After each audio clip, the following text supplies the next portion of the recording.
Hi fans, it's the Big E here to tell you about a fantastic family essential I discovered that will help make this sports pack season a less stressful one for you and your family. It's the Exergen Smart Glow Temporal Scanner Thermometer. It's simple to use, quick, and an accurate thermometer. It's the #1 choice of pediatricians and nurses nationwide, and even has a backlit display so you can enjoy those night games without waking your sick child. Hey, with this action-packed season of sports and back to school, I highly recommend Exergen. Check out Exergen.com. Blog Talk Radio. Howdy, race fans. How the hell are you tonight? If you're hearing me, you know it's time for another episode of Racing with Big Sweat.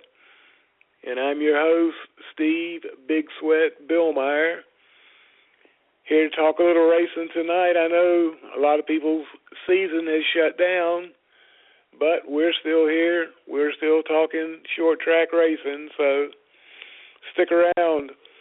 Enjoy the show. Even call in and participate. Our call-in number is 718-664-9861. Any questions or comments, call in and let us know.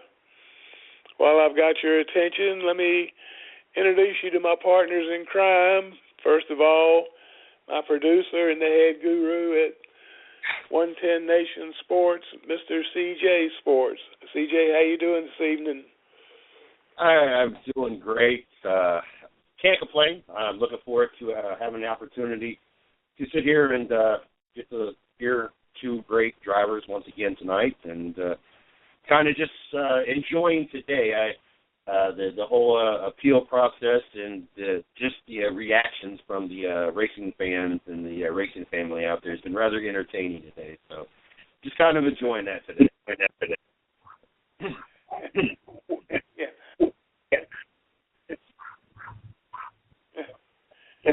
Well put. That was...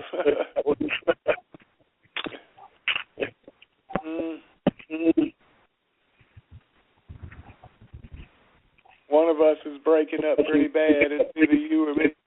I don't know if it's me or not. I will call back. It might be me. Can you guys hear me? I can hear somebody. Can you guys hear me okay? Yeah. Am I breaking up? No, not at the moment. Okay, well, keep an eye on it. I am using a new headpiece here, so, well, what an intro for myself tonight. How the hell are y'all? Man, what is the energy, man? Come on. We're going to talk a little bit about track racing tonight, a little bit about paid track racing. Man, did we just get what we asked, that whole Joey Logano, Matt Kenseth deal. Lord have mercy. I hope I didn't hurt anybody's feelings with some of the articles I wrote this week. But I figured that NASCAR would eventually do something and make changes that are going to be efficient for the chase. And though we don't like the outcome or we support Matt Kenseth for doing it, the fact of it is what was about to happen was the situation was going to get out of control. And NASCAR come in, they put their foot down. I know we all, we don't want rules or whatever. That's only in our opinion, okay? It's only when it favors what we believe and how we believe do we actually, go that way. There's plenty of people that were Joey Logano fans that think Matt Kenseth got what he deserved. I, on the other hand, was neither biased towards either one. I just believe that NASCAR, in order to keep the integrity of the sport, needed to do something because, first of all, there was no Chase championship for Kyle Busch when he wrecked Ron Hornaday. And I think that, they stood firm in how they've handled the situation before. And though Matt Kenseth's been a good driver and never really caused much trouble, sometimes being the senior, you do find yourself in the principal's office. Maybe there's the one and only time that we'll actually find that out about Matt or have that happen to Matt. And I know that he's got a consecutive career start going for him. And my opinion to that is he should have thought about that before he slammed into somebody who was running for a championship. I don't want to see Chevy manipulating the chase. I don't want to see Ford manipulating. I definitely don't want to knocking other cars out because they want to favor one of their teammates or manufacturers. That's my stand on it, guys. Well, I understand what you're saying, but I just think that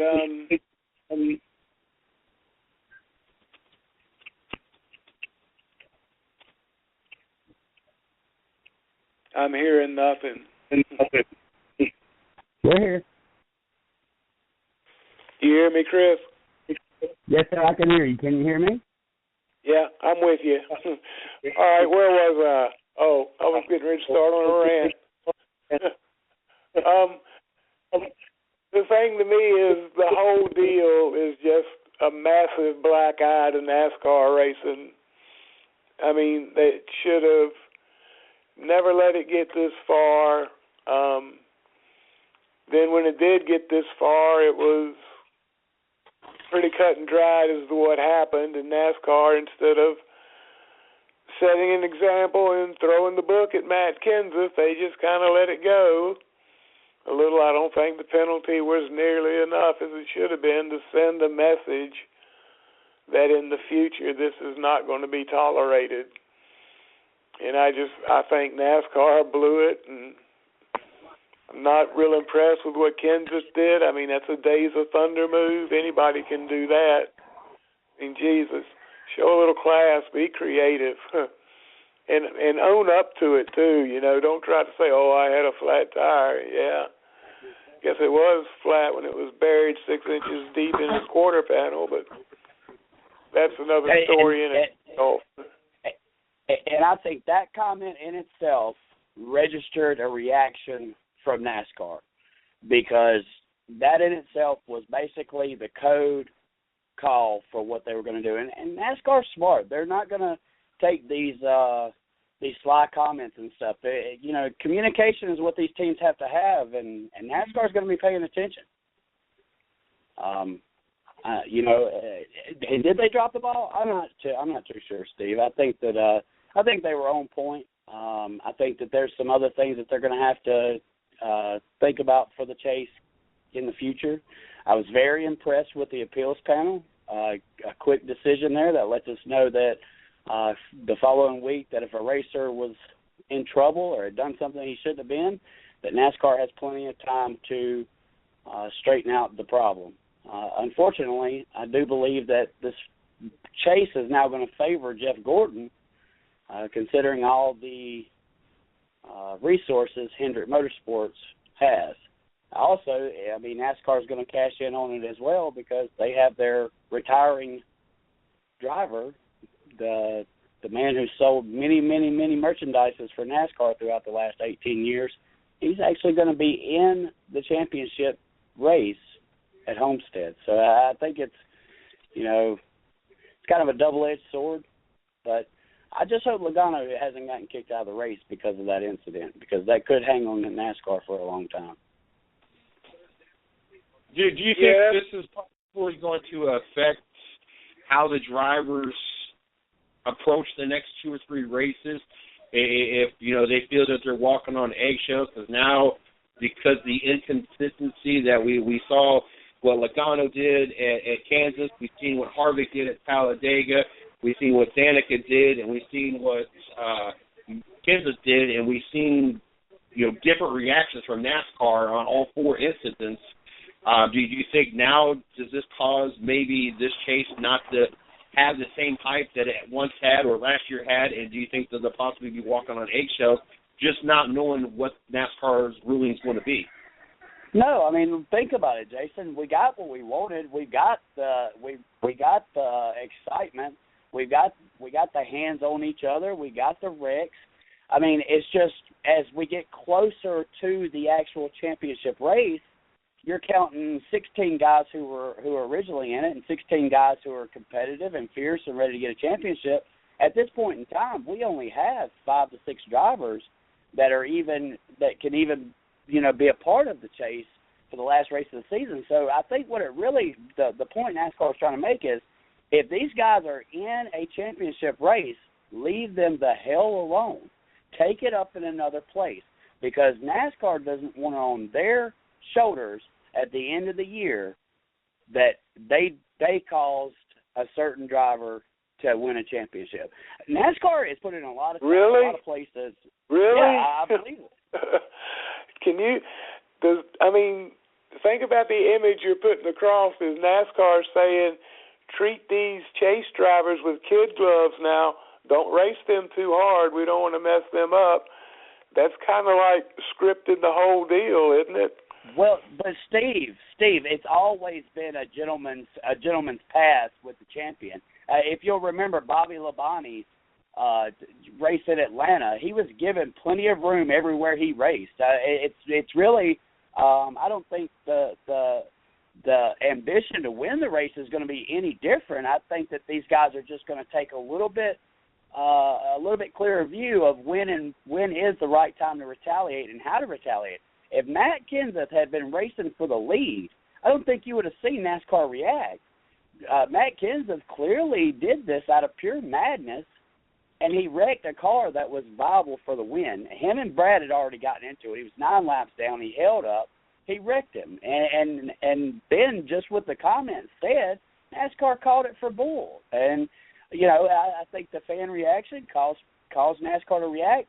The people that bought a ticket at Martinsville are the ones that won in this. Not you and me talking about it, not Matt Kenseth, not Joey Logano. The only people that really won in this whole situation were the people that bought a ticket at Martinsville, because that was the true emotion at the time. Now, just like every other crime and just like any other thing, you always have to go back and you got to say, well, it could have been like this or it could have been like that. When it's said and done, like I said, the only people that benefited from this were the people that bought a ticket at Martinsville. And they always get what they pay for at Martinsville. So do I think that next year come along that we won't have excitement at some of these tracks? Well, heck yeah, we will. It's the end of the season. They've been roughing on each other for 29 races already. There's always going to be the excitement, the push and shove. It's always at the end of the year. We always complain at the beginning of the year because it takes almost a whole season to build up rivalry. I think for the last 4 years in a row, we've had something major there between Phoenix and Texas. So maybe we just, we went ahead and went through it. Now the next 2 races coming into Homestead, expect those. We're talking Texas and Phoenix. We're talking 2 tracks that are completely different. One's a very high-speed, fast track, and the other is it's kind of like a road course. Phoenix almost is. So you've definitely got a lot more driver skills that's going to take to win Phoenix versus Texas, where it's all about aero. So, I really think these guys are going to see what NASCAR's talking about. They're going to do a give and take, and I'm not upset that a driver would race a championship driver different. It is what it is. We've seen Jeff Burton move over for Tony Stewart the year that he won, and had Jeff Burton not moved over at Phoenix, Tony Stewart wouldn't be the champion for that year. It would be Carl Edwards. So, it kind of goes into the same reason why Hendrick used to put 4 extra cars in Atlanta to make sure Gordon sealed his championship, or Childress put in 2 extra cars. Dave Marcus pulls off early. When we talk about manipulating the championship, it's really gone on for a really long time. And I guarantee you, if you went to the 92 championship, you would see some cars that may have been kind of odd to drop out early with mechanical failure, which could have in return manipulated even the 92 championship race. I don't want to harp too long on it. I know people are already tired of it, and we are going into Texas. But, I did feel that we might needed to get that out there on this radio show because we have a lot of people who do the dirt track and the cup scene too. I tell you what, Matt Kenseth definitely gained a lot of fans over this, though. Oh, it's going to make ratings great for Texas. Of course it is. But I think the drivers know better. Just like every time that there's a bad wreck or something, the drivers always come back the next time with a better head than they had on during the situation. Mm. Well, we may go ahead, Steve. I was just wondering, NASCAR just really dropped the ball on this, and I understand NASCAR expediting the appeals process and getting this done as quick as they could. That should have been part of the detriment. They should have let the appeals process go on as long as it does, and that would put it not getting settled until it involved the Daytona 500 next year. And if they could suspend that from that, that would really put a dent in JGR's budget and their pride, and that would make more of an impression than these two races are going to make now. He'll just sit out two races, and if Logano wins either Texas or Phoenix, which is highly possible and highly probable, he's won at Texas before, and he can drive a 1.5 mile track, so it becomes a situation where both of them go to Homestead, and Matt could take him out again and say, well, my right front tire went down again, and then what's NASCAR going to do? How are they going to make that up to Penske Racing and Joey Logano? And my question is, Steve, how are these racers going to race Joey for the next two races? Because obviously there's tension between almost all the drivers and Joey, and basically it's because of the way Joey handled the whole situation in the beginning at Kansas. So, I'm thinking that he's really got the odds stacked against him that, they are going to race him hard. They're not going to give him any slack. And, I think it's going to add a little bit more because now it's Joey's to lose. See, it was Joey's to win for 3 races, and he could have won his 4th in a row, and that would put him in the history books with quite a few list of great drivers. But, now this could have completely took all the momentum out of that race team. It could be devastational. And, I think that, like I said, I'll stand reassured that NASCAR did the right rule, made the right call. And I think they ruined Talladega because that was the last chase race of that round, and guys were scared to race because if they got put out with 20 laps, there was no big one. Why? Because there's a chase. That's why there was no big one. Those 2 little ones, it wound up something, but Talladega wasn't its normal race because those guys went into it knowing, hey, this is an elimination round. Is that really what we wanted, a restrictor plate race? I don't think so.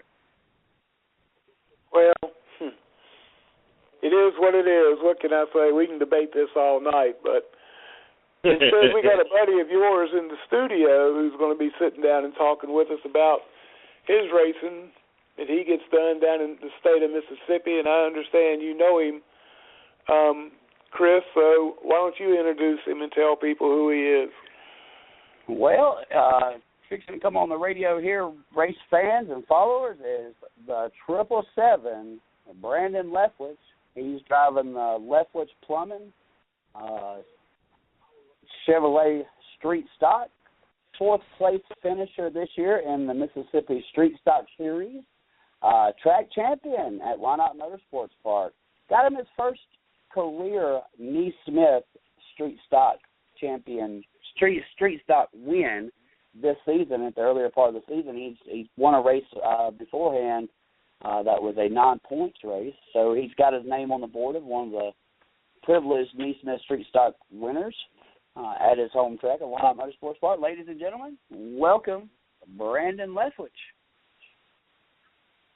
What's going on, Chris? Mr. Steve, how you? How you doing there, old?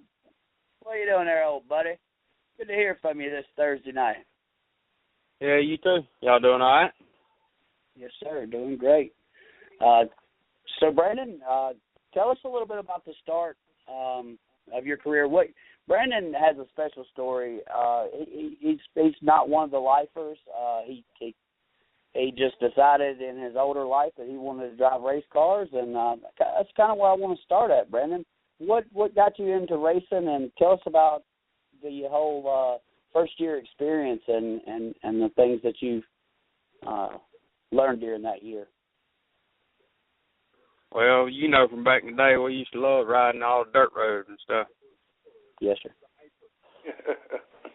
Dirt road is what they call us. That's right. But as I got older, I decided I wanted to do it. You know, I've been around it all my life. And I was talking with Corey Murphy and started out with a Stinger car.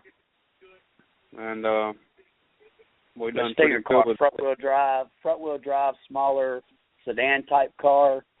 One of the a good beginner series, right, Brandon? Right. Yeah. We looked around, finally found the car we wanted. Got a Acura Integra GSR. And the first race we went to, it was a big race. We won it. And actually, long story short, we made money with that car.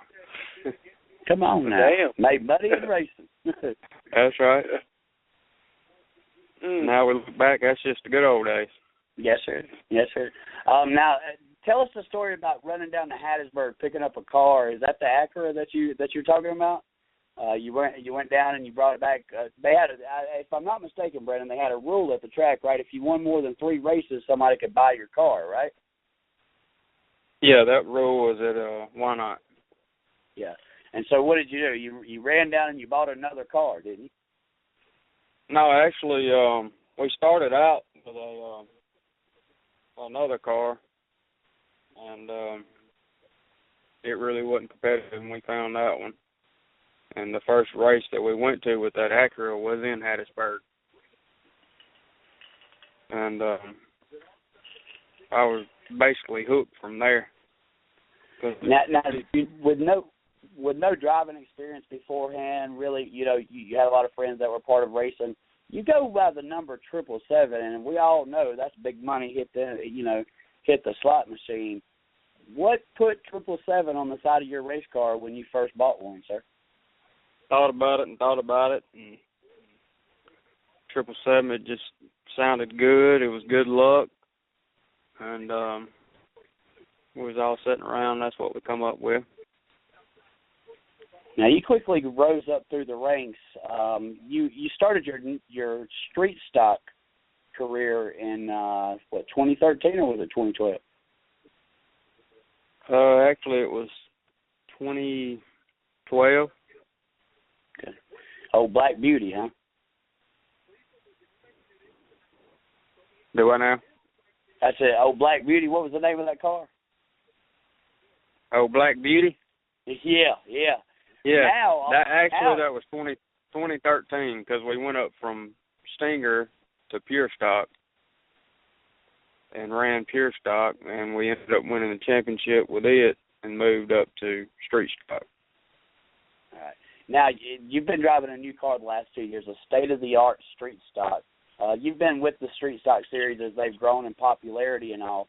Tell me about the difference in the way Street Stocks were maybe 2 or 3 years ago and what it takes to be competitive now, Brandon. I know you've first-hand experience of this. Chris, it's like a day and night difference. The class has done grew so big and done got so competitive that if you ain't on top of your game, you done got passed. Now, Brandon, there's been a change in the race cars and all that. And it's probably a lot more expensive now. This year you kind of took a different strategy. Last year you raced a lot of local races. You went down and traveled down to Hattiesburg and a few other places. This year you kind of took another direction. Tell us about how you took this season after running the Neesmith Street Stock points last year. Tell us about how you focused more on the Mississippi Street Stock Series and what you gained out of that. Well,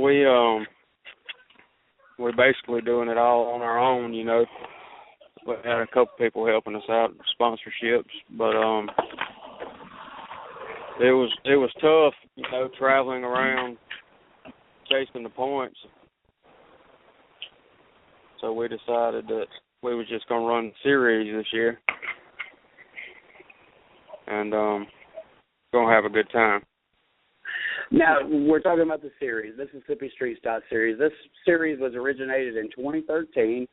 Basically what it was an agreement between all the tracks in the southeastern area, or most of the tracks in the southeastern area, to change their local track rules and combine them into what would be a series rule, where drivers could travel around to other tracks in the area without making too many changes.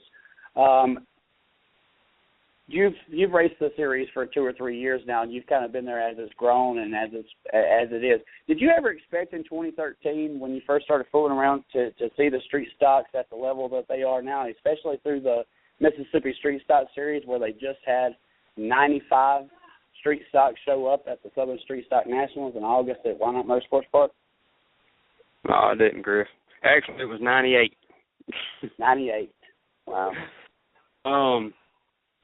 No, actually, I didn't. You know, back in the day, you know, street stocks, everybody, all the crowd and everybody would leave, and now we're the show because this thing got so competitive, and just a bunch of veteran drivers that's done come into the class, and it's a real fun class.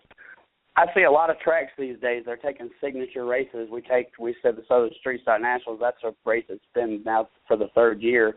Hattiesburg Speedway has had their second annual Dixie 50. Telling all the audience, which one of these signature races, the Fall 40, Magnolia, which one of these races this season kind of stood out to be your favorite through the whole season? I like the Dixie 50. Me and Mr. Parker kind of hit it off, and he let me take the flag with me the first time. He said the only way I could do it was give him my word I'd bring it back to the next race. And I did. It's kind of like a little thing, you know, we had going on. But I like Hattiesburg track. It's a real good track. But, you know, why not? It's my home track. So. Yes, sir. Now, let me ask you, when y'all went 50 laps for the first time, were you a naysayer or were you for it? Did you think that the cars could be competitive for 50 laps? And after this year, watching Richie Stevens, you were actually in the race, but does it feel more like now a race than it does maybe a dash with there being extended laps?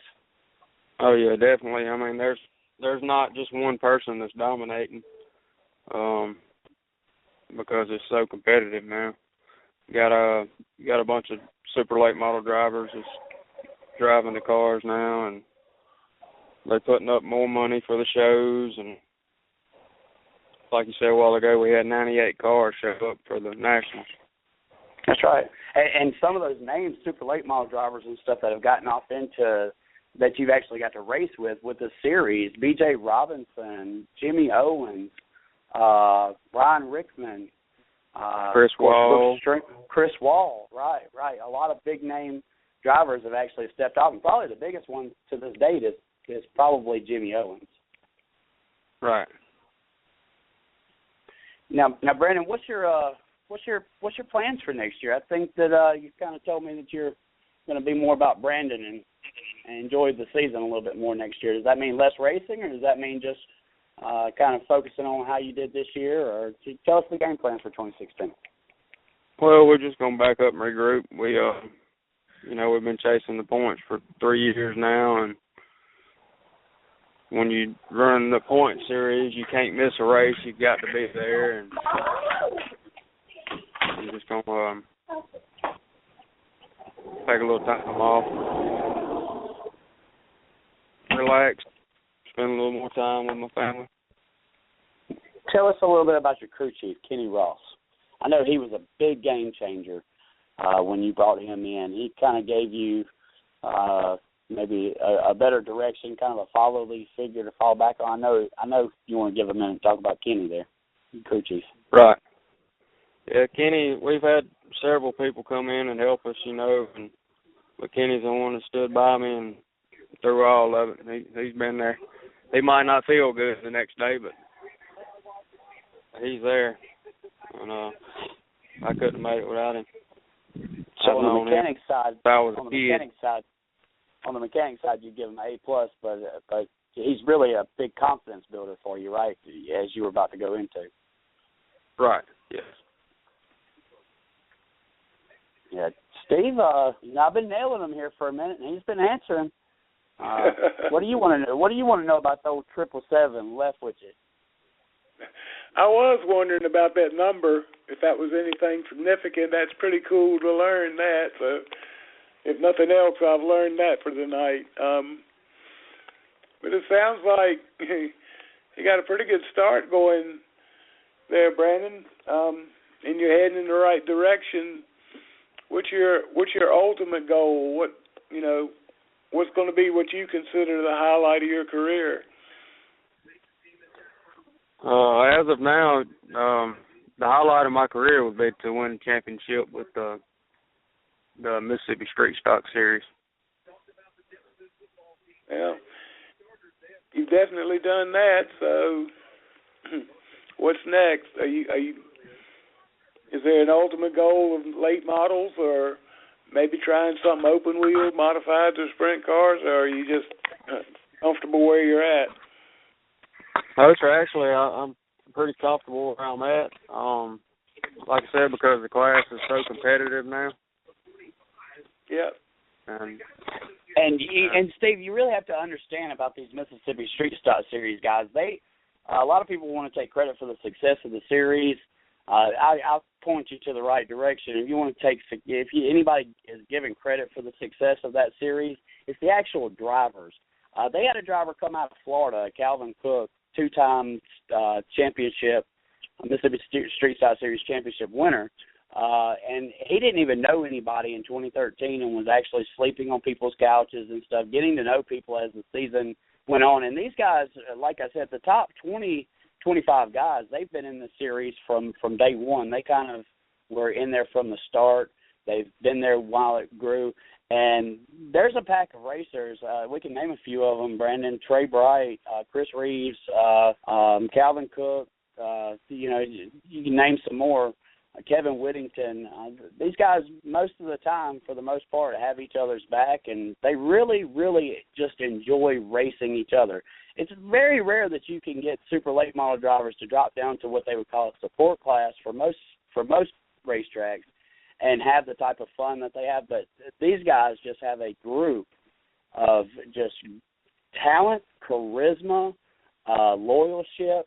It's basically some of these the top drivers. They've been in one car, and then for the Fall Classic, we've seen Calvin Cook in the Trey Bright number 82 car.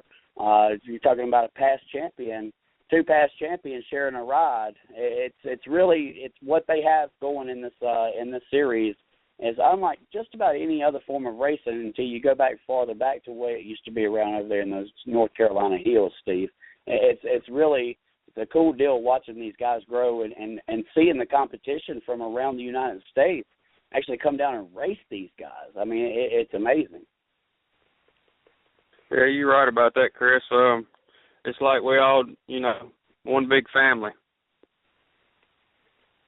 Yeah, and y'all have cookouts and it not just series meetings, but y'all actually have get-togethers and some of y'all actually party together and stuff.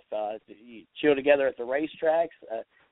Steve, what it is, it goes back to just like the Cup drivers. Some guys get in with others. Brandon actually gave me a great saying many years ago. He said, "You get in where you fit in," and I think I needed that more than anything. That's kind of the case, in with these guys. Some of them don't get along with all of them, but for the most part, they're all in it as a series together. They're all group drivers. It's all about yourself when you put on that helmet. But most of the time, these guys are able to talk to each other and kind of fill each other out. And I tell you, it leads to some great racing out on the track. And I hope that, the rules stay within reasonable budgets for some of these racers so that it doesn't get out of control and we actually lose some of the great racing that we've actually seen. We've had 3 white finishes. It's been practically amazing to see what these street stock cars are doing now. And you're not looking at normal $5,000, $6,000 race cars anymore. You're looking more at $20,000 to $35,000 race cars, Steve. Yeah, but is the series and the races, are they financially stable? Can you afford to race off any of the money that you might make racing, or is it just the cost of racing? I know you mentioned the cars now are $25,000, $30,000, and the accessories and wreck damage and things like that definitely run the toll up. Is it something that somebody can do on a budget and do well at it, or is it more money by speed type of deal? Brandon? Well, I've managed to do it on a budget. But well, you know what they say, money buys speed. How fast you want to go? Yeah. I think that what a lot of these drivers have that's they're going out of the way in the shocks, I do believe, but when it comes down to it, most of them are in a 602 crate motor, so it's not like they can have a horsepower advantage unless they're tweaking something that they're not supposed to be messing with. And you have such a variety of different tracks that you get to go race at when you're racing the series. You have a high banks racetrack like Why Not Motorsports Park. You have a bull ring type setting like Hattiesburg Speedway. You've got kind of a sandy race surface down there at Southern Raceway. Flomaton's a fishbowl. Magnolia's black ice. So, and Jackson's just a track out in the cornfield. So, you kind of it's kind of hard to say that there's one certain driver that's going to dominate, considering all the different types of tracks that these guys race at yearly. You're definitely right about that, Chris. I'm sorry, Steve. Go ahead. No, I was just saying that's a wide variety of track surfaces to be running on. That sounds cool to me. That'd be the way to go. It's definitely drawn a lot of excitement, and it's definitely built a lot of popularity in racing in the southeastern region. We've seen an increase in fans. We've seen an increase in interest into the racing, and basically when you have, I think, what was it, Brandon, 300-something cars this year that raced Neesmith Street Stock, you say, well, that's overcrowding the class. And you're exactly right, Steve. It is overcrowding the class. But when you got that many cars in one series, basically what you're going to get later on in a couple of years is lifetime investors who are going to follow. They got in, through this hot stage, but now that you'll see them, some of them will go to modified, some of them will fall back to factory stock or pure street, some of them will go to late model. And so anytime that you have a boost like this in the racing economy, you're definitely going to get dividends from that from years to come, as long as you're keeping the interest level at the right spot for these racers. And I think Brandon got in right at the right time. He's definitely a well-known name in the state of Mississippi and Alabama. Brandon, since we talked about a well-known name in the state of Alabama, you have an interesting story about something that happened in Flomaton, Alabama last year, don't you? Let's hear about that tire story you got for us. Yeah, actually, it was this year, and I don't really want to go into it because I plan on going down there the 21st. So he's headed there. Come on now, you got that one. All right, so he doesn't happen again. Maybe we can talk about it after the 21st. Hey, and I didn't know that he was going down there, Steve, or I wouldn't have asked that question. But you was trying to set me up right there, Chris. No, I wasn't. We just want something funny from you. Give us something, man. Give us an embarrassing moment or something at the racetrack or something where you just went, okay, well, that's how this goes. Yeah, don't worry about things, Brandon. How about the fuel? Okay, we'll be all right. We'll go to the fuel cap situation at Magnolia. Tell us about that. I believe we was going out I believe it was our heat race, and car ready, and just pulled out on the track and was getting ready to go green, and they stopped me. You were leading the race, right? You were actually on the pole for this heat race, right? Right, and they stopped me because fuel was going out, and was fixing to send me back to the pits.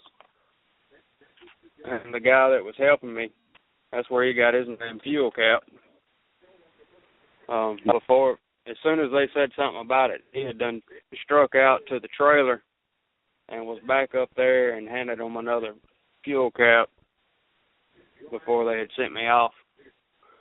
So And Steve, the funny side of the story with that is the track officials were on the radio saying, get them off the track, and then next thing you know, they're like, well, here comes a four-wheeler with my fuel cap. yeah. So they're like, no, he's got a fuel cap. Where the heck did he get a fuel cap from? So that was probably one of his more embarrassing times. But tell us about your first Neesmith career win, and tell us about how you worked for it and how you got that 9 points win. But still, when you finally broke into victory lane at your home track there in the Street Stock Series. It was awesome. Like I said, it's so competitive now that if you get a feature win, I mean, you've done something. It's an accomplishment. Mm-hmm. And you racing against a bunch of guys that's been racing all their life, and it feels good because you work so hard for it, and finally achieve it. Because it definitely has its ups and downs. Can take a lot out of you in a race season. Yes, it now, generally will. speaking, Brendan, on average, how many races do you race a year altogether for the fans? Probably anywhere from 30 to 40, something like that. It's a lot of weekends, ain't it? Right. Sometimes we'll race at, say, Hattiesburg Friday night, and then we got to be at Why Not Saturday. And back at it again next weekend. If you could suggest anything to make the series more profitable for the racer's pocket, what would that suggestion be, Brandon? As far as more profitable, I mean, the every one of our series races are at least 1,000 to win, but I mean, more money would always be better. But the more money kind of opens the door for the field to start separating itself, though, does it? Well, not really separating itself. I mean, when you put, a pretty good bit of money up, they come from everywhere. Like, for instance, if you've never been to one of our races, then you really wouldn't understand, what we're talking about. But, for instance, we got a guy that comes all the way from Texas to race with us. Shelby and Gary Williams, right? Right. Mhm. Yeah. Because we respect each other's cars and get out there and we can run 2, 3, 4 wide and put on a show and have a good time. Now, let me reword this question in a better way. I'm still looking for something. Do you like that, or do you believe that a full purse all the way through is more beneficial for a racer? What draws your eye? What they're paying for fifth or what they're paying for first? Let's break it down like that. Well, everybody's there to win, but the payout all the way down, because it drops tremendously, from say from first to fifth. Mm-hmm. But all right, Brandon, you've done awesome, man. I appreciate it. I think this is probably the most serious.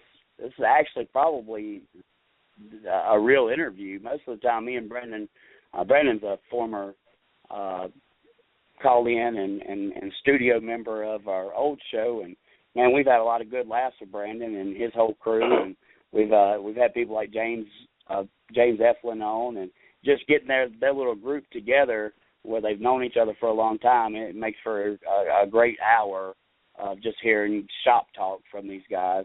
But I do believe, Brandon, this is probably the first real interview that we've actually ever given you, huh? Yeah, I'm over here by myself tonight. Oh, Lord. Oh, the whole group left you, huh? They said, oh, Lord.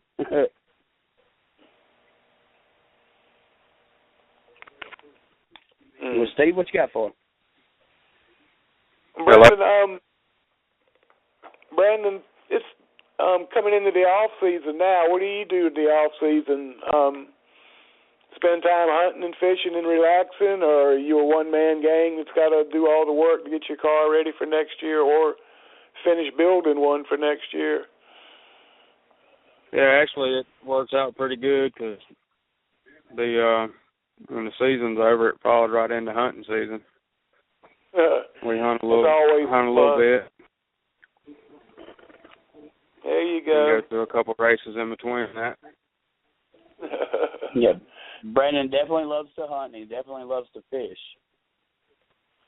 Well, there ain't nothing wrong with that. It's good in the winter, especially the fishing. Fish are still there. It's just less people you have to deal with.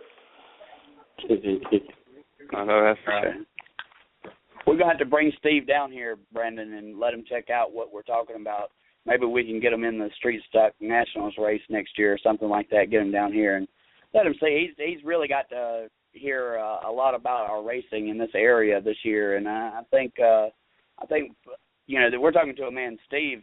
He's been in asphalt almost his whole life and didn't really know much about dirt track racing, but he's kind of gathered a certain respect and interest for you guys in that race on dirt. It's kind of been an eye opener, and there's a lot of similarities and a lot of differences, right, Steve? Oh yeah. It's a lot of differences, but it's I wore out a pair of shoes kicking myself in the ass for not realizing this sooner. Yeah, I mean, dirt racing is really pretty interesting to me, and I'm just, right now I'm like a kid at Christmas. It's all new to me, so it's all good. Steve, we'd love to have you come down to one of our series races. I think you'd really enjoy it. Yeah, and I think we'll feed them too. Oh yeah. That's always definitely gonna eat good. Yeah, when you come down to Mississippi, get ready to eat good. We got all kinds of food, Cajun food, garden food, you name it. It's some of the best eating around. So bring your appetite if we get you down here too, Steve. Damn, you had to say that now. It'll be a while before I can get there. I'll be hungry the whole time I'm waiting. Well, now where do you stay at, Steve? I'm up in North Carolina, right outside of Raleigh. Okay. Steve and I actually met on another radio show, and we kind of have had each other's back ever since. Yeah, we kind of kept bumping into each other, and it finally got to the point where it's, well, why don't we just stick together and just work at it from there? That's right. Now, Brandon, this is normally about the time when we give the guest call-ins a chance to say something about their sponsors, let your race fans know where they can find you on social media, and those people that kind of help your operation go from day to day. I know there's a lot of people that hang around, and you know, there's a lot of friends in this business, but there's always those couple of ones that you want to say something about, even if it's just Mama. Tell us about your sponsors and who helps you get to the racetrack each week. Well, as far as sponsors, we really ain't got a whole lot. Jeff Rainey with American Portable Buildings, he's helping out, and STR Race Cars, Mr. James Murphy and Corey Murphy. He's the one that built the car, and if it wasn't for him, I wouldn't be racing right now. Chad Thrash and Charles Thrash, they've helped out a lot, and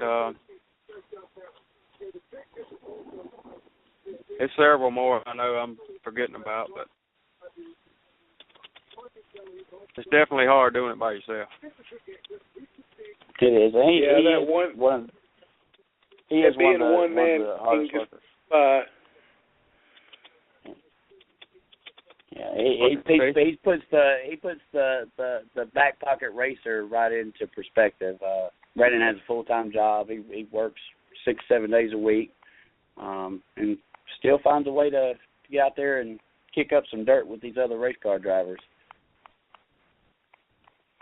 Yeah, it sounds like it. I'm glad we got to talk to you tonight. Got to meet you and everything, Brandon. When's your first race for 2016 season? I'm not sure yet. I think they hadn't put the schedule out yet. It'll probably be at Why Not. But as far as this year, I think we're just gonna go run that one in Flomaton, and we might do the Ice Bowl. I'm not sure yet. The Ice Bowl. Well, good luck with them, and keep us informed on how things are going, and we'll try to keep an eye on you and get you back in here next year, see how things are going with the new car. Yes, sir. Sounds good.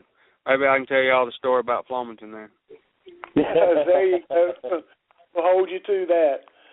Like I said, good talking to you, Brandon, and good luck next year, bud. All right, thanks. All right, thank you. All right, hometown boy, hey, Chris?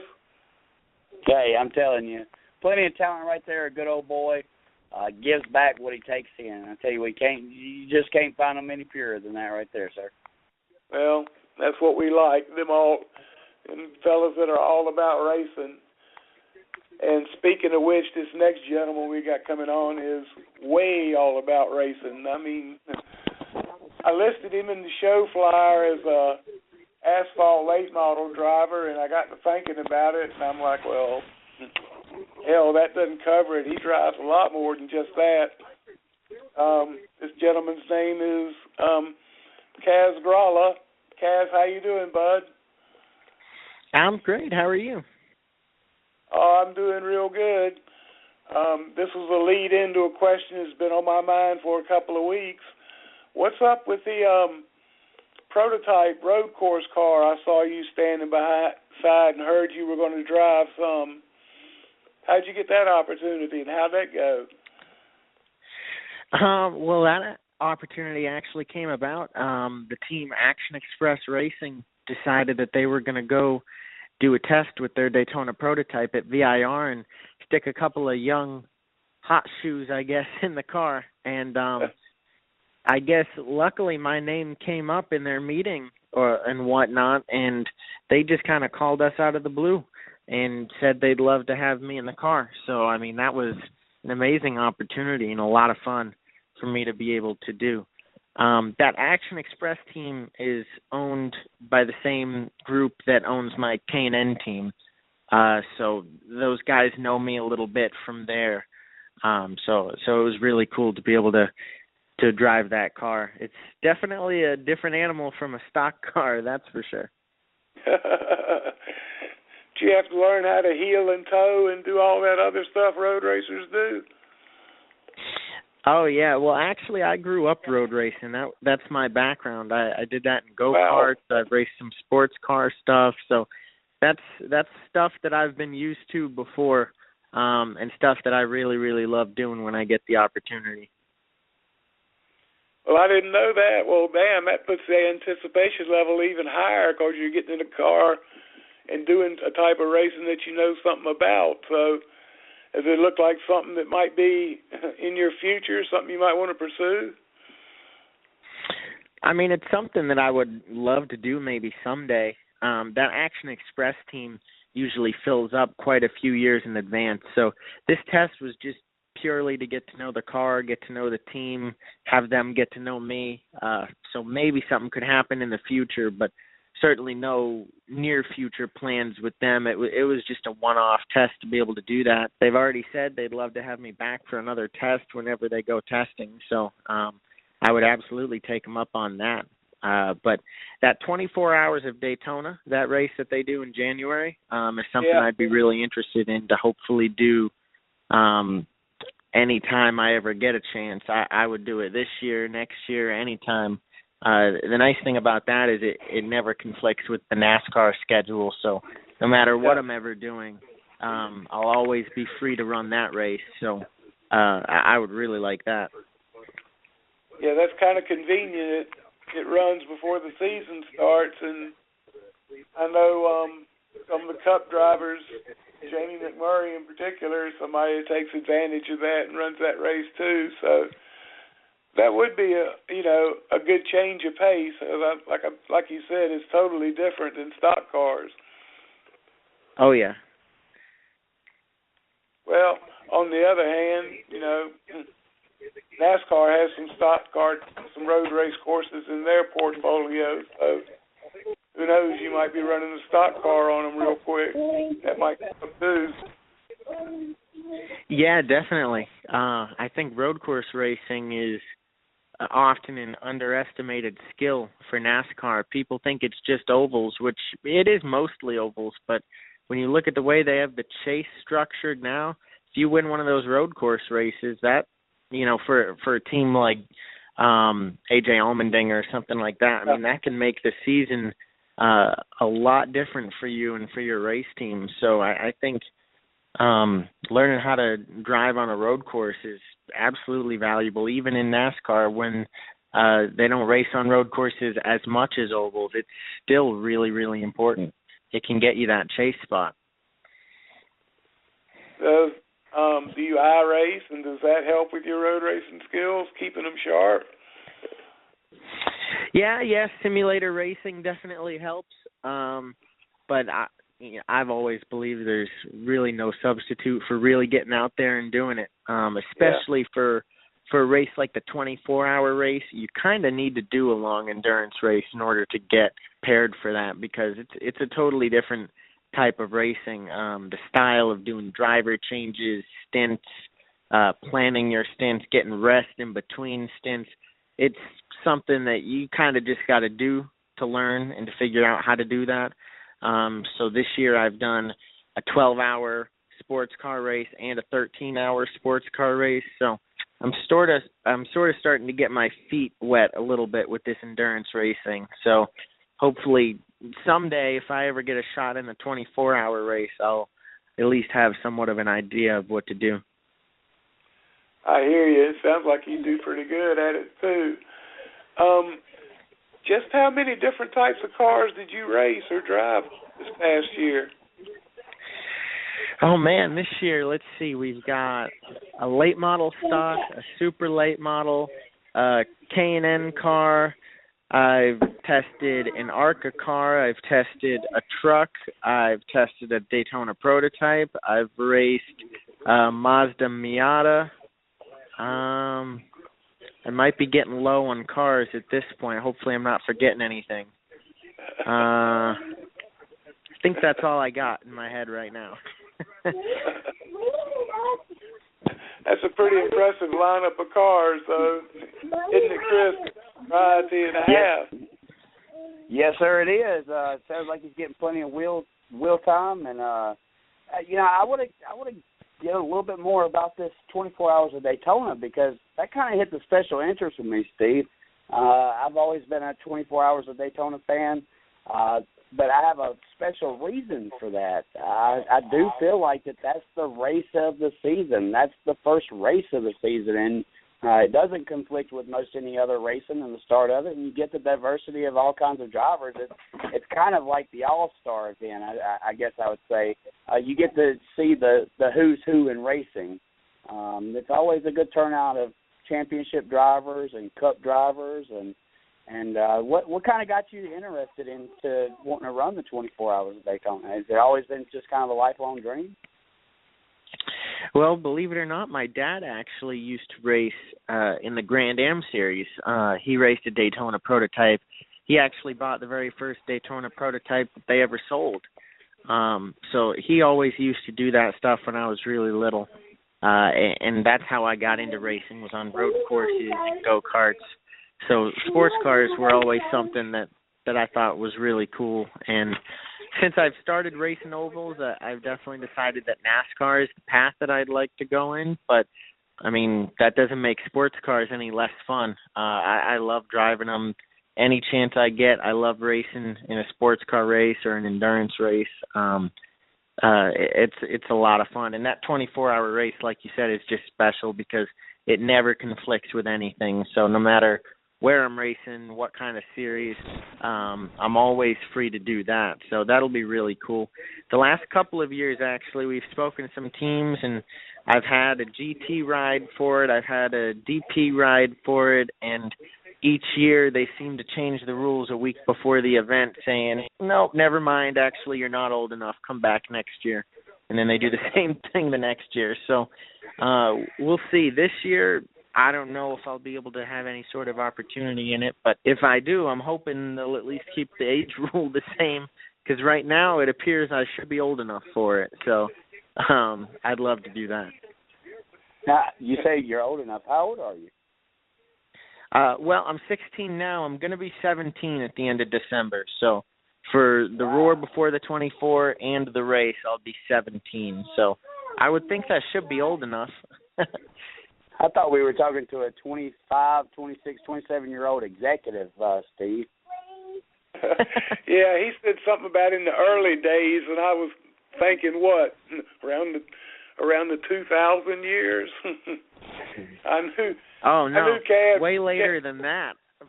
Man, in 2000, yeah, I knew Kaz was was young, but I wasn't sure just how young he was. But he has definitely accomplished a lot in 6 years. I mean, were you not the youngest? Yes. Were you not the youngest prototype driver ever? I mean, to drive a Daytona prototype, that seems. I mean, you're so young. You could have possibly been a new experience for the prototype people as well, having a young gun like you.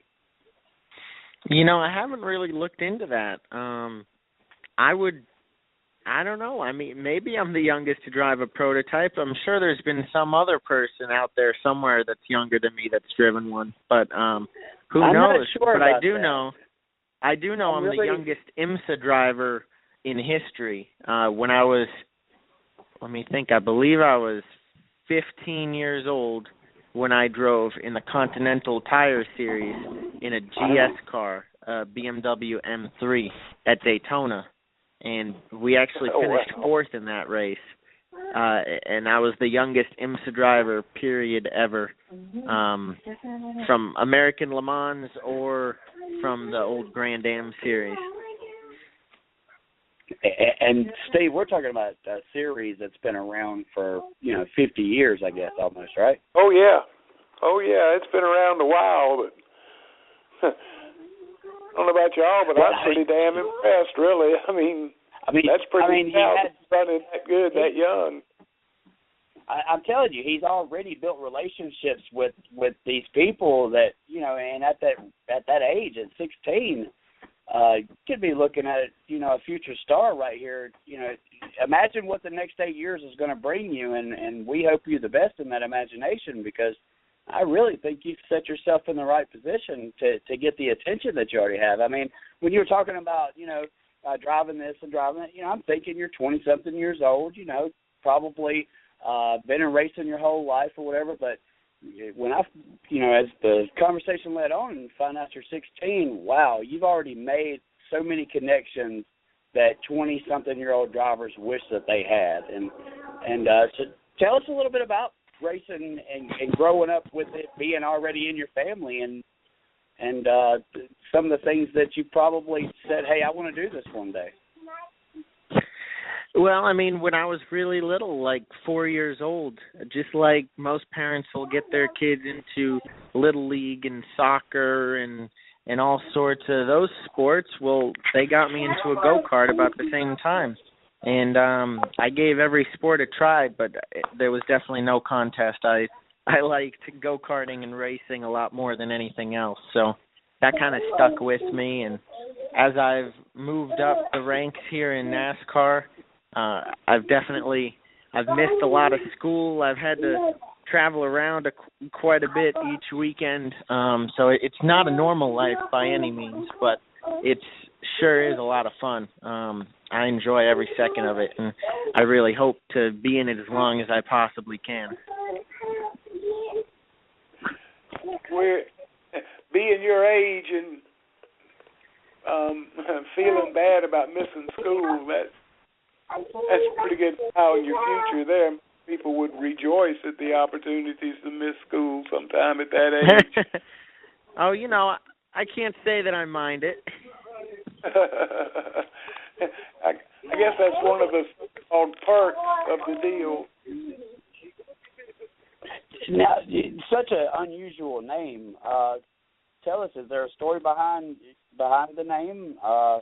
it's one of those that's going to definitely ring out if you do make a name for yourself, so to speak. Tell us about that. And is it a nickname or is it your actual first name?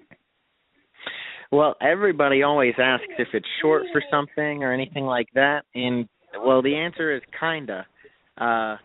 My dad's name, my grandfather's name was Kaz, but it was a much extended version of Kaz, 9 letters.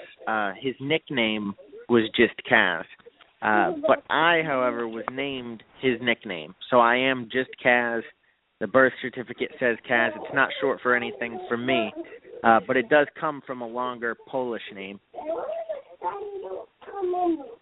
Cool. Well, you know, because I've been wondering that myself, too. Well, you know, and I'm one of those conspiracy theorists that think that Bubba Wallace Jr., Darrell Wallace Jr. sounds a lot like Darrell, Rusty, and Dale Jr. So, you know, a lot of times these names that these cats have, it kind of gives them a little bit better. Think about the ring of Casey Kane. You know, kind of like the first time you heard Casey Kane, you knew that he was going to be a name to remember. Kaz Garla just has a Grala. Is it Grala or Garla? It's Grala. Grala. I mean, it just rolls right off the tongue. Future star right there, just based off his name. Thank you. It ranks right as far as being memorable. It ranks right up there with Dick Trickle. Oh no, he didn't. Well, it was just an example. It's like being named Lake Speed. I mean, you know, or Scott Speed. It's a good racing name to have, one that people remember. Sounds like Kaz is a fast name, definitely. Yeah, it seems like you've got a grasp on the networking and social media and getting your name out there. Deal that seems to be the key to success in racing now.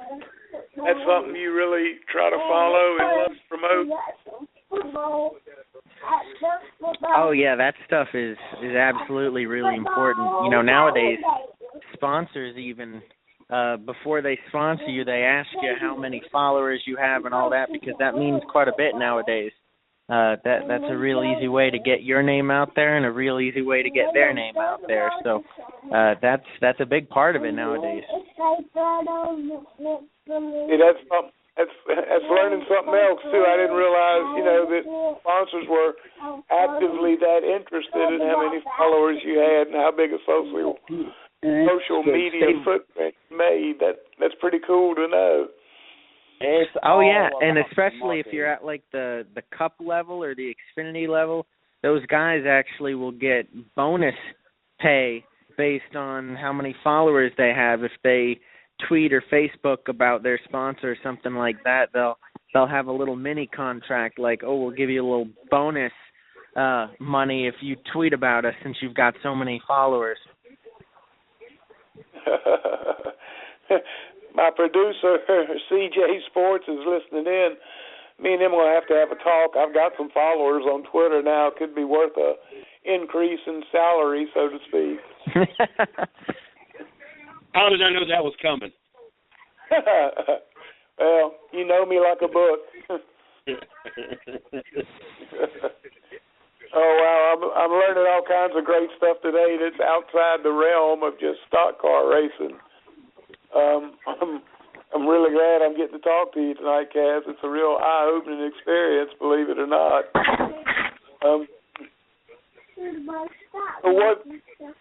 Which way are you looking for your future to go? Do you want to stick with fendered stock cars on asphalt? Are you looking for maybe trying something new like open wheel on asphalt, modifieds, or maybe even getting back to some dirt and trying it? I mean, you know, you got any set plan, or you just go where the opportunity is? Well, definitely where the opportunity is for sure. But as of right now, I have every intention in the world to keep fenders around my wheels and a roof over my head. So I'll run anything for fun, but as soon as we get a whole bunch of other cars out there, I definitely want to make sure that I'm as safe as I can be. So that's one thing that I really love about NASCAR is they really, really take safety very seriously for the drivers, the crew members, the fans. So I think I'd love to make a living in NASCAR knowing that I'm relatively safe in those cars. Are you following engineering education or anything? Are you back in what are you studying right now in school, and do you see yourself just as a driver, or do you see yourself maybe becoming a crew chief or something? Nowadays we have a lot of crew chiefs that were former drivers. I think Rodney Childers is probably one of the ones that come to mind really quick. Yeah. Is it all aspirations to be a driver, or do you just want to be in the sport? Well, I mean, I absolutely want to be in the sport in whatever capacity I can, but my primary focus is to try to make it as a driver. But the way it is nowadays in Cup, I mean, the drivers, the really successful drivers, are practically good enough to be crew chiefs as far as their knowledge of the car and engineering. So I definitely am working actively to try to learn these cars and figure out exactly how they work. Because when you listen to the Sprint Cup Series radios, a lot of times the drivers are suggesting changes to their crew chiefs. I think that's kind of what it's come to. That's what you've got to do to be competitive. So right now I go to high school back home in Massachusetts. Hopefully in college I'll be studying some sort of mechanical engineering to try to better my knowledge with the cars and that type of stuff. Is your shop located there at your house, or is your cars with the team that you drive for? My cars are with the team that I drive for. So my late models are with Kyle Busch Motorsports down here in North Carolina, and then my K&N cars are all held in Daytona, Florida, where Ben Kennedy Racing is out of.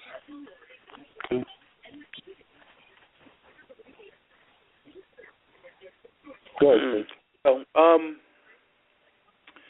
damn, I was going to ask you something, Kaz. Well, Ben Kennedy, that's crazy.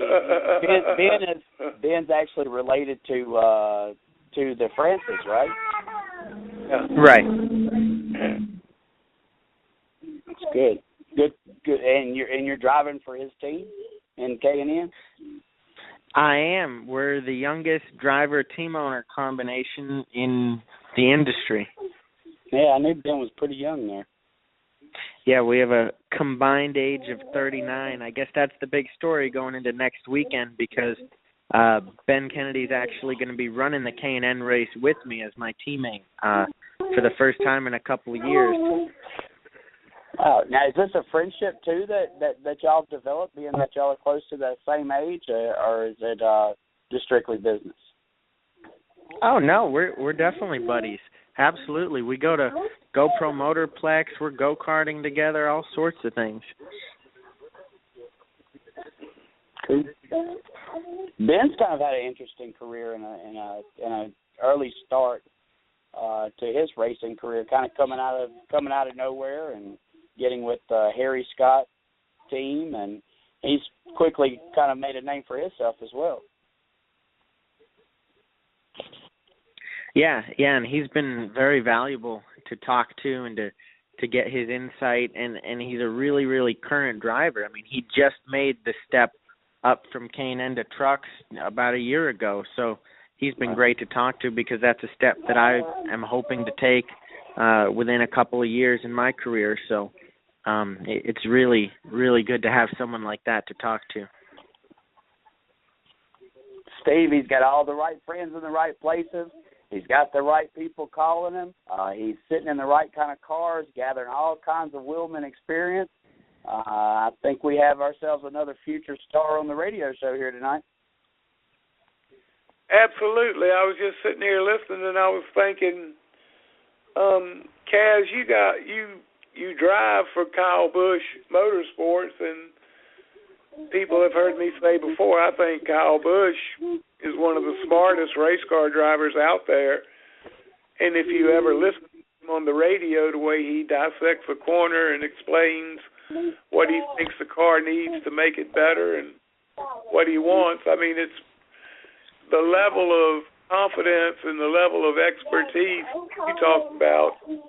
Drivers, almost the crew chief, part of their makeup is definitely evident there with Kyle Busch. I mean, that's got to be a great asset to your learning ability, another tool you can use, so to speak. Oh yeah, no doubt. It's opened my eyes a little bit to seeing what a driver can do with the feel of the car and say to his crew chief on the radio and stuff. So that's part of what I'm hoping to accomplish with the extended engineering knowledge, because Kyle is very, very detailed with what he feels in the car and what he thinks it needs, as well as he's just got a ton of laps everywhere. So every time he sits in a car, he knows exactly what it needs to feel like to win, because he's probably won this race multiple times already. So he's very, very precise with his feedback, to the point where I bet he's good enough to crew chief half of those Cup cars out there.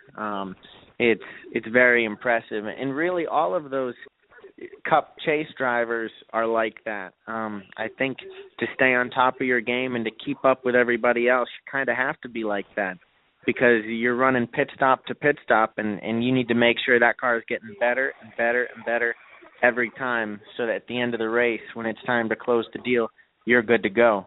And I think that's a really, really important skill. So I'm pretty decent with my feedback right now, but to get some more knowledge of the car, to be able to suggest changes rather than just purely feel out the car, I think that would take me to the next level, so to speak. Yeah, it gets the relationship between the driver and the crew chief to the point where the crew chief's not so much focused on getting the car exactly right as he is getting the car to where it feels comfortable for the driver. Once the driver gets comfortable and once he's comfortable with what he's got, then that's something he doesn't have to worry about, and he can concentrate fully on other things like driving a race car. So, yeah, I'm glad to hear that. It's good. I'm glad for you. I mean, talk about getting a chance to learn from one of the best. I mean, if you ever listen, you just listen to Kyle Busch on Sundays when they listen in on the in-car radios, and you can just hear him, and he'll break that corner down into a half a dozen different sections and tell you exactly what his car is doing in that section. And the thing that really amazed me about him one time is, I forget what race it was, but it was at a big track, and it was right after a restart. He had just finished radioing in as to how he felt his car was doing and everything. And he said something to the effect of, look at this guy beside me. Now, his car's so loose he can't keep it under him, and started describing the guy beside him's car and telling what he needed to do to fix his car. And I thought, you can race and look at somebody else's car and tell them what's wrong with their car. You're a pretty sharp dude to do that. Yeah, he's really in depth with that stuff, and then he'll even take it to the next level too with, all right, now I know what that guy's car is doing, so on this next restart, I'm going to put my car where it needs to be to make his car worse and my car better and figure out my way around him. And he's analyzing constantly, analyzing his car, his competitors' cars, the strategy of the race. And nowadays, that's kind of what drivers have to do. They're really smart athletes. It's cool. My question is, okay, when I was 16, Steve, I was putting in my application at a fast food restaurant. How do you put in your application to drive for Kyle Busch Motorsports? That's got to be the question of the night right there. Well, I think my application was just all the races I did last year. Really early this year, KBM called me and said that they had an open slot in their late model, and they were wondering if I'd like to drive for them. So, of course, the answer is yes. You can't turn that down. Did you take it's really the phone been a great. call, or Did you take the phone call, or was it handled through an agent, or what? No, yeah, I guess through an agent called my dad. I think he's the one that got the phone call. Oh, and did you ask him, Dad, are you serious when your dad approached you with it? I mean, did you say, are you sure? Are you really, really sure that it was Kyle Busch, Dad? I mean, did you really did you believe it from the words out of his mouth when he told you? Yeah, I don't really think I believed it until I showed up for the first race. Amazing. The major point there is he didn't call Kyle Busch Motorsports. They called him. And I am so glad that we got that out, Steve, because, I mean, KBM called Kaz, not going up and showing up at the shop to do a tryout or anything like that. No application needed. KBM knew who this kid was. Yeah, that's a good deal. And you talking about the things you were doing when you were 16 compared to him being 16. Hell, he was racing go-karts at 4 years old, and I was still getting potty trained at 4 years old. I mean, it's just been a whole different deal all the way through for him, and it sounds like he's taking advantage of every opportunity that has come his way.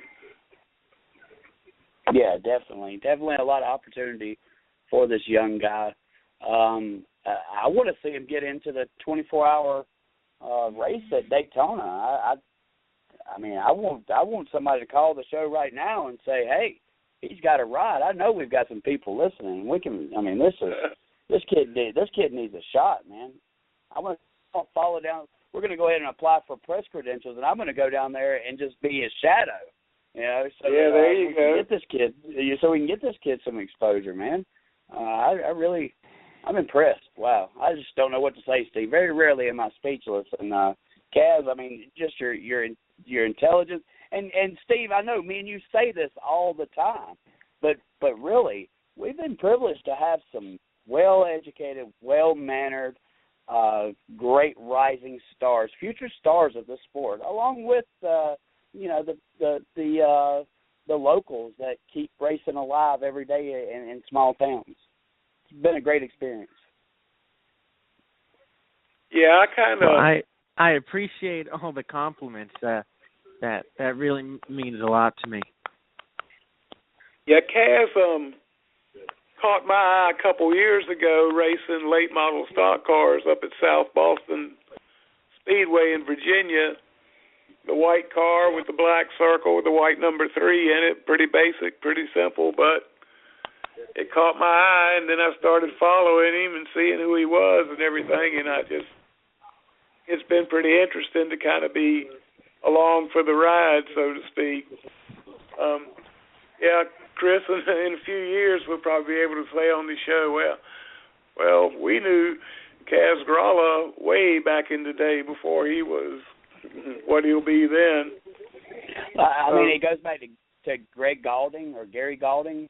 I watched him show up, I think, in 2012 or 2013 at the battle at Daytona, and he's slowly but surely making a name. Then you've got another name, Cole Custer, who just showed up overnight, and so I think Kaz is working his way in. We knew about Kyle Wilson at the time. I think Kaz is going to be one that we hear about futures of racing.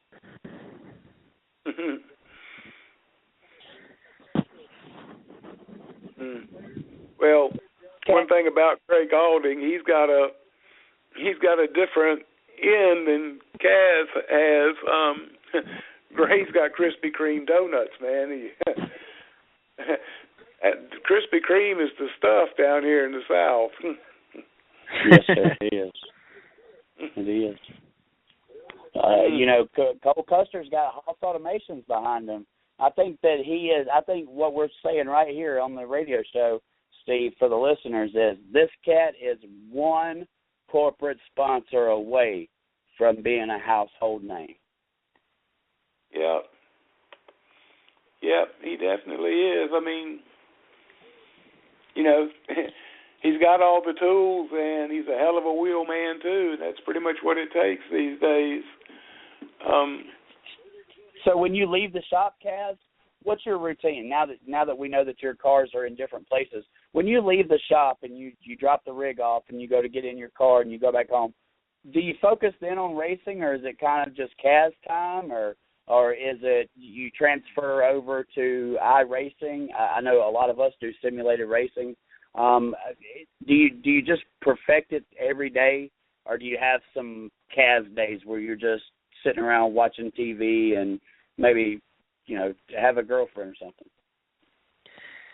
Well, unfortunately, I have to stop you there because I can't get in my car and leave the shop because in Massachusetts, I'm not old enough quite yet to get my license. So typically I'll have to get into a car with my parents. Do you play on your iPhone on the way home on iRacing, or do you just kind of let it air out and wait for the next week to come on? I mean, South Boston, you've got a lot of names that have raced there. The Green Brothers, the Sadlers, a lot of history at that racetrack.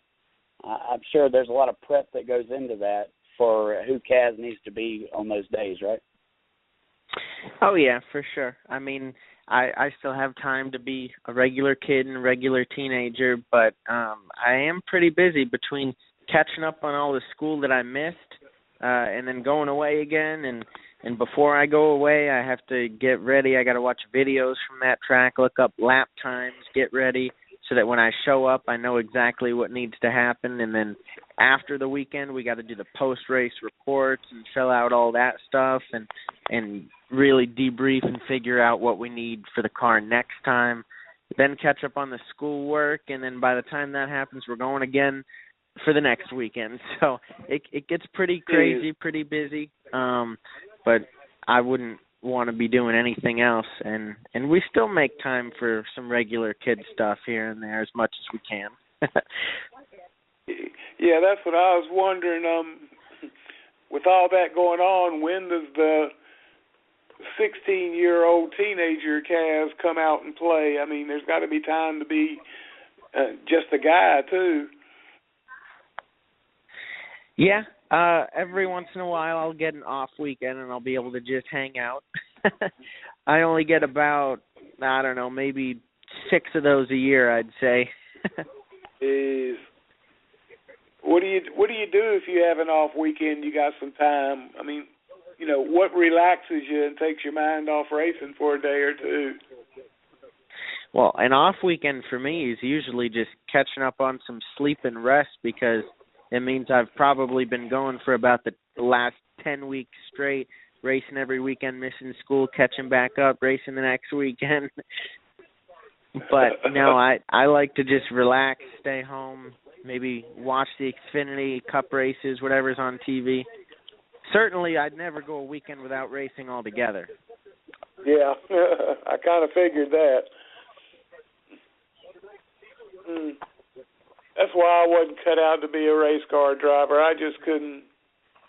I wouldn't be able to put all that intensity and everything into it week in and week out and not just finally explode from the littlest thing. But the pressure would just be beyond belief for me. I'm, pretty amazed that you handle it now. So then again, that's another question answered for down the line as to how you'll do in that situation. Well, now you know. Take a minute while we got some time and give a shout out to anybody you want to recognize, your sponsors or crew, your family, shop dog, whoever. Well, of course, I got to thank Ben Kennedy Racing and Kyle Busch Motorsports for the opportunities they've given me this year. Toyota and Toyota Care, they've been huge as well. Kiklos has been my almost full-time sponsor on the K&N side. And obviously I got to thank my parents for getting me into this crazy thing, racing. Are your parents, were they involved in racing before you came along, or were you their first racing project?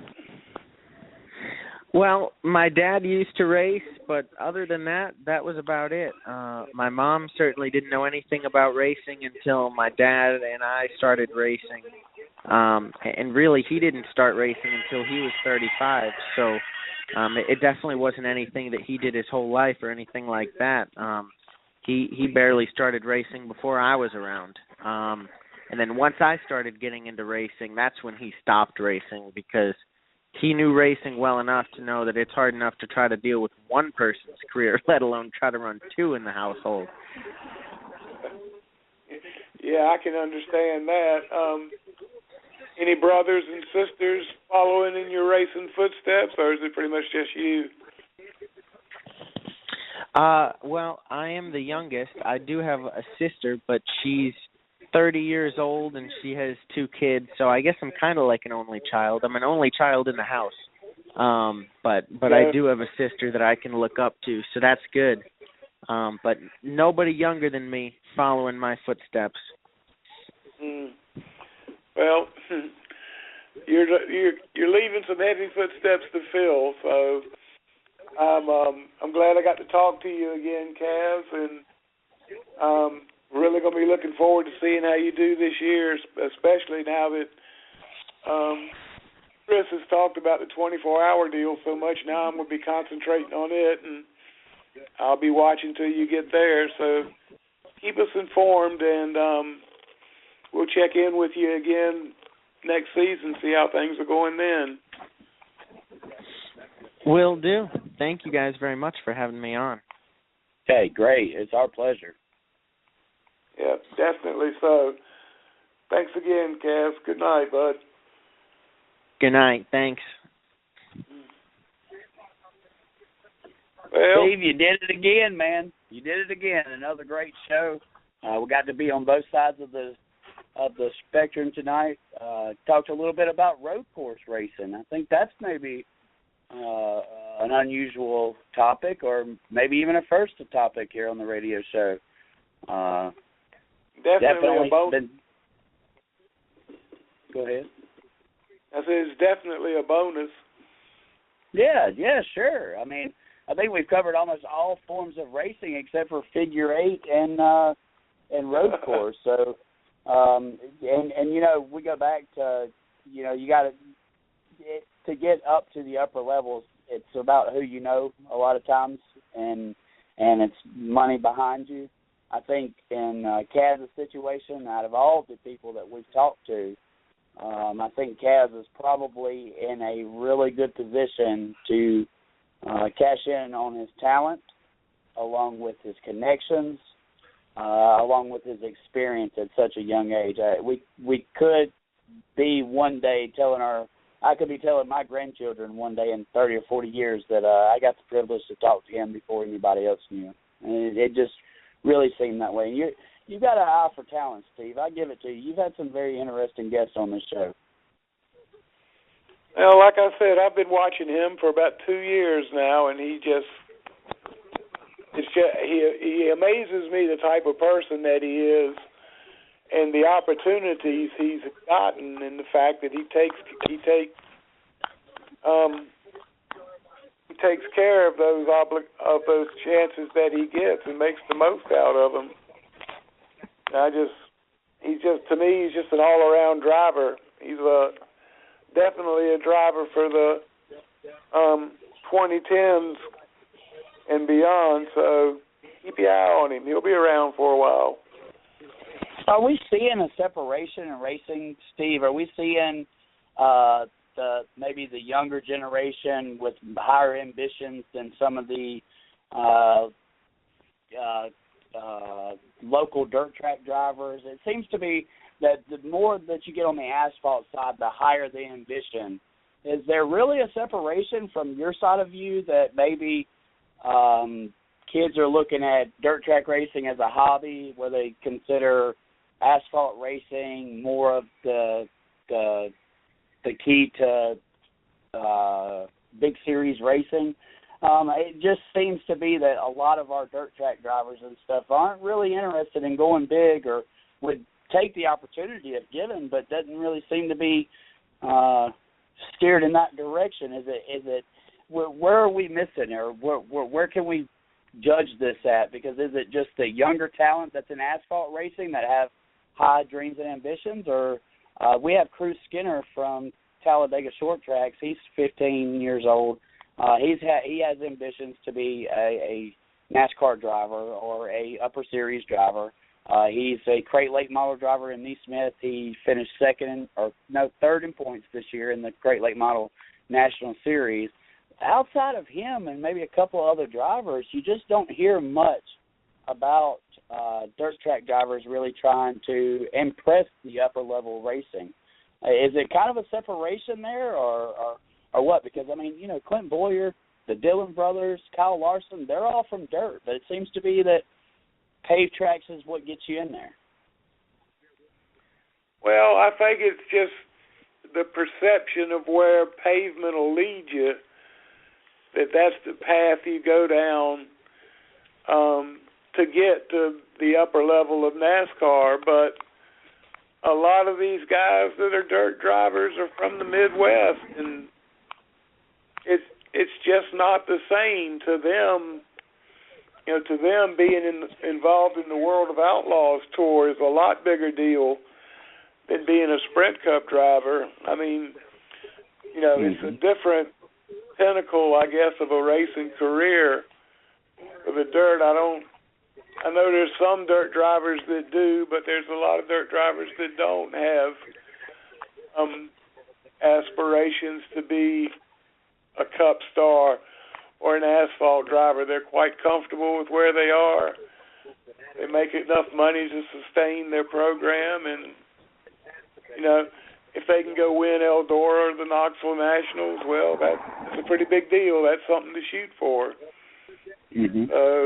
I don't really know. It's just if you were a scout, Steve, where would you be looking to take this off into another area? If you were a scout, Steve, and it was your job to go around to local tracks, what would you give more interest in? Something at the paved track, or would you go watch some of these dirt track racers? And when and if you were judging these characters, what would be one of the main things that you were looking for? Would it be age, experience, or marketability? Yeah, a lot of that would be, built into what the sponsor wanted or what we as a team wanted. Do I want an experienced driver? Do I want a young, good-looking, marketable driver? A young driver that can be taught different ways than my way of doing things? Mm-hmm. If I was looking for a young driver, I would watch legend car races. Legend cars teach more about throttle control and any other kind of form of racing other than dirt track racing. Mm-hmm. So it's a good learning series for somebody that wants to run high level asphalt series. You can find out the guys that are good, the young gentlemen that are good racing legend cars are the ones that are going to be good racing pretty much anything. Other than that, if it's a dirt driver, I'm a firm believer start them on dirt and they learn to drive dirt, then switch them to asphalt and see what they can do then. Dirt really teaches you a lot about both car control and throttle control. So if you're a race car driver, dirt will make you a winning race car driver. Would you say that we're out of the age of a 35-year-old rookie making it in the Cup? I just can't see it. Number one, how could somebody be 35 years old and not have been noticed before by somebody in this day and age? Well, Greg Biffle was, he was a little bit older.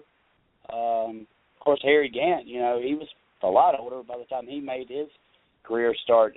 Are we really past that day and age, and has it been a complete youth movement now? Are scouts looking at driver experience, or do you really think it's really come down to marketability? Because we had a thing in the business that I'm from. We would rather have a guy who had never been in the business versus a guy that we got from the competition next door, because you had to untrain him to do the things that he had already made up in his mind that he was good to do. So basically, you kind of agree that we're those days of being 30-something years old with Cup ambitions and you're still kind of rolling around your local asphalt track or dirt track, those you can kind of start maybe leaning towards finding something else. Yeah, that might be the way to lean, so to speak. If other than having a sponsor that wanted instant credibility and, you know, wins in the championship right off the bat, I think any other situation, sponsors and teams would want a young driver, preferably one that's just starting out in that series or in those style cars. When I had a late model team, I ran mostly young, inexperienced drivers that hadn't driven late models before. It's like you said, you know, you don't have to spend time unteaching them. They don't have any bad habits to bring in. They'll pretty much do whatever you tell them to do, and that gets them to where they drive the way you would think they would drive, and then the both of you are on the same level, so it's easier to communicate that way. So yeah, unless you're looking for instant gratification, it's a young man's sport nowadays. What do you think has hindered Matt Crafton from being able to make the leap? Because he's an interesting story. He's been in the Truck Series for quite a while. Actually got his first call up, I think, this year. But it doesn't look like that he's in any position now to take a Cup ride. He's continuously winning championships and races in the Truck Series. Do you think he's kind of missed his chance, or do you think that he just was content with racing in the Truck Series? Well, you know what? Do you think he would have been a two-time Cup champion? Would he have gotten an opportunity with a team that could do that? He might just be satisfied with where he's at. You know, he's a big fish in not the biggest pond, but not the smallest pond either. He's in a pretty good place where he's at, and it might be enough for him. I'm sure in the back of his mind he'd like to go higher, but not going higher is not going to diminish anything he's done at the level he's at. I guess you kind of look at it at Mike Skinner's perspective. He would have probably won 2 or 3 more truck championships had he not moved up to Cup, and Mike didn't really have a great Cup career. He didn't do anything in NASCAR that we think, you know, would let him stand out above.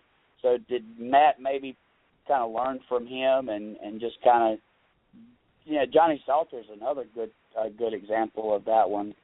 Maybe the Truck Series just has developed its own identity. I think I really, Steve, I think that could be the answer to my own question right there. I think that the Truck Series has developed its own identity, that it has throughout the years with Rick Crawford and a lot of the Mike Skinners and Johnny Bensons and stuff. They've kind of molded that series into the old cats versus the futures. What do you think? Yeah, it's definitely got its own identity now, and it's, you know,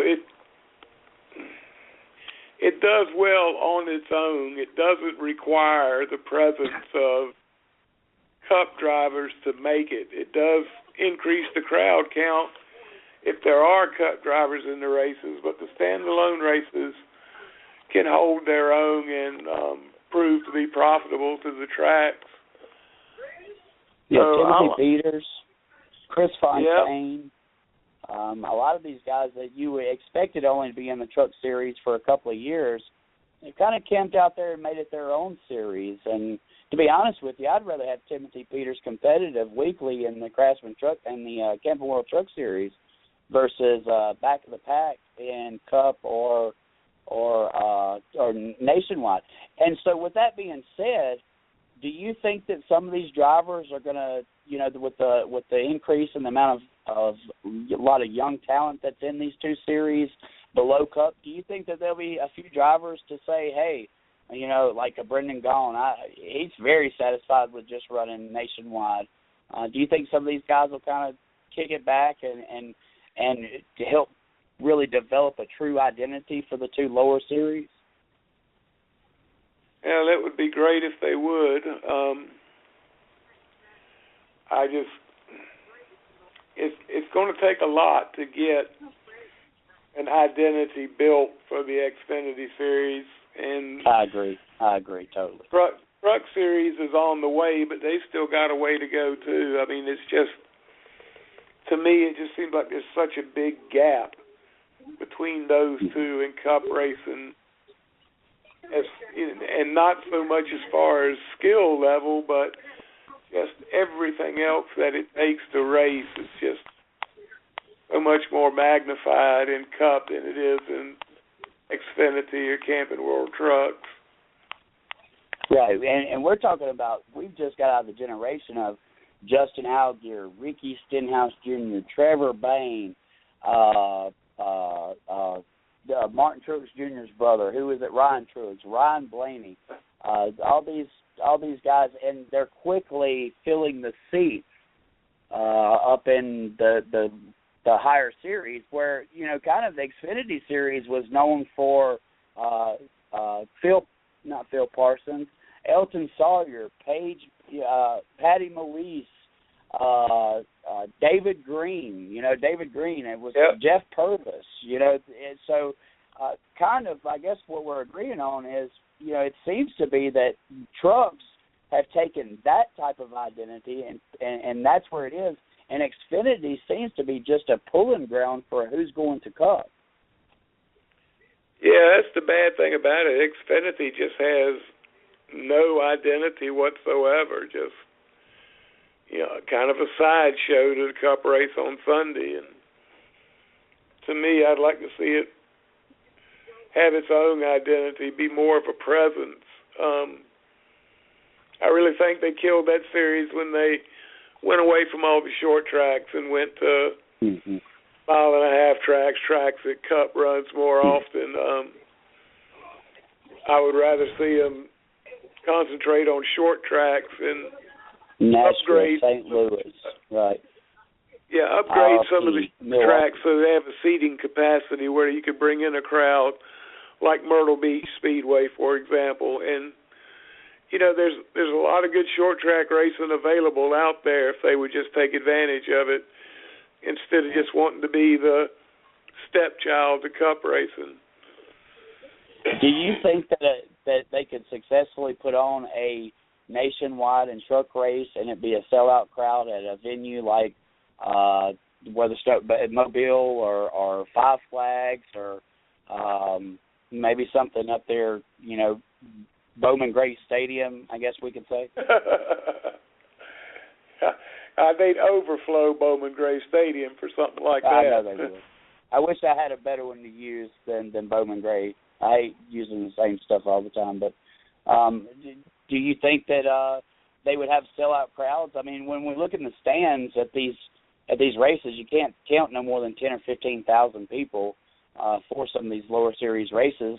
And bringing that type of series in the backyard, it seems like, it would really help create a better interest in these smaller regions for building that identity in the truck and nationwide. It just seems like that would be a great move. Being away from Nashville and RP and the racetrack in St. Louis, Milwaukee, I think all that, like you said, has had a very damaging effect to not just the identity of racing, but also to the fan base, because you got so many people that spend the money to go to these races. It's such a conflict of interest to go to the racetrack every single day that you're there, because there's so much to do and so much communion and fellowship going on in the campgrounds and stuff like that. There's 100,000 people out there in that parking lot, but we're only getting 10 to 15,000 in the actual stands during this event. So I'm like you, Steve. I think that keep some of the bigger venues, only go there once, and open up some of these tracks that, even if you don't go back to a IRP or a Milwaukee Mile, you go to some of these other tracks and give them a chance to, display not only just some local talent, but also put some of these futures in the limelight of local fans. I mean, that's how you build the fan base, right? Yeah, definitely so. I mean, to me, there's just a lot of golden opportunities out there that, for some reason, they're not grasping this. They're not using these things to their advantage to try to grow Xfinity racing. I mean, what's a better hookup than a Saturday night show at Indianapolis Raceway Park, the weekend the Cup cars are at Indy? I mean, some people say, well, the Cup guys can't be up running late up Saturday night and then run Sunday afternoon. Well, too bad, Cup guys. It's an Xfinity race anyway. That's who they want to see. Tuesday and Wednesday night racing. You can run 2 races in 1 week and cut out some of the Cup guys and give it its own. I think what you and I are talking about, to give a better explanation to the fans and the listeners. Look, NASCAR hit a great spot when they went to Eldora. Now, what it takes the smart people to figure out is what made Eldora so special. Was it that it was a dirt track? Was it that it was a short track? Was it that it was a well-known venue? I know that they struggle on ticket sales there, obviously, and that's kind of unexpected.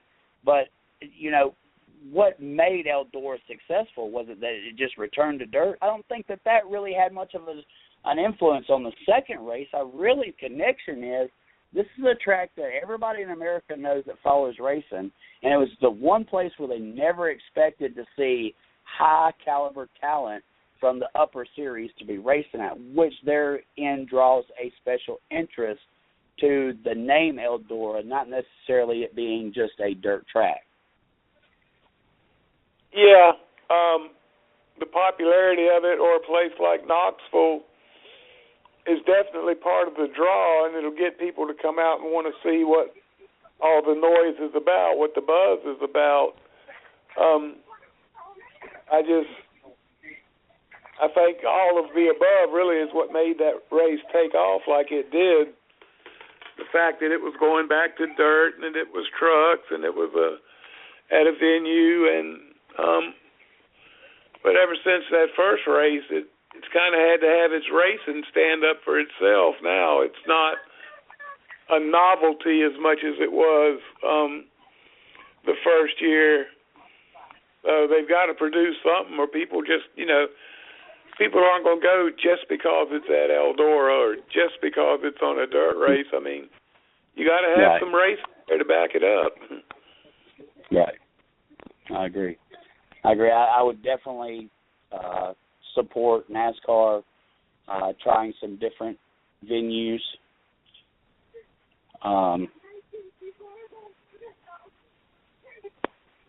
So, I think that'll kind of end it for me. I mean, they need to appoint somebody in NASCAR to fix that should be their title. I'm the Xfinity Series fixer. This is what I do. And turn that back into a viable racing series that somebody would be interested in following, and somebody be interested in going to the races, not simply because Dale Jr.'s in it, so I'm going to go watch it. And it's at a track where the Cup cars are running the next day, so I'm going to watch it. I mean, you got to have fans out there that want to go see that type of racing, and I think the only way to do it is with a straight-up short track series. Put them all on small tracks, let them race, do it like local short track deals, all in one day, show up in the morning, practice, qualify, run the race, pick up the track, go home. Do it all in one day.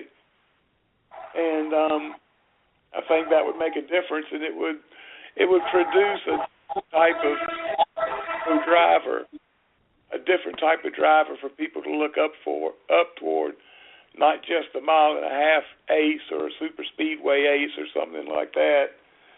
You'd have a short track ace here and there. Not as common as you think.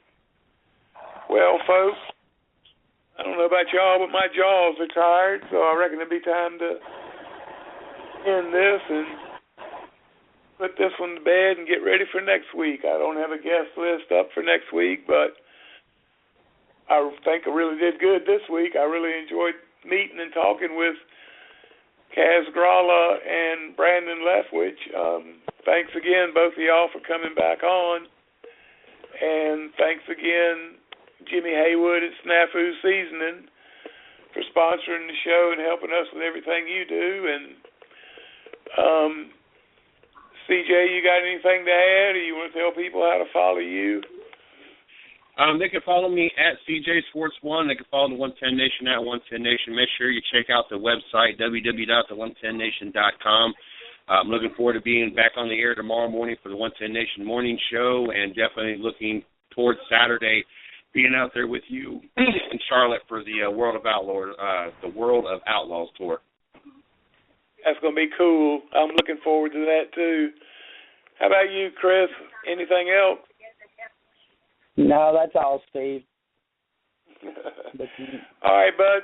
We'll keep in touch with you Saturday while we're up there amongst the dirt and the trees and stuff. And, folks, check us out. Myself and Mr. CJ Sports on Monday nights, Rubbing is Racing from 7 to 8. And we're going to talk about what's going to happen this weekend coming up. It's going to be another interesting show from Texas, so we'll have something to talk about Monday. If not, we'll see you again next Thursday night on Racing with Big Sweat. Thanks for sitting in. We'll talk to you next week. Night. Bye.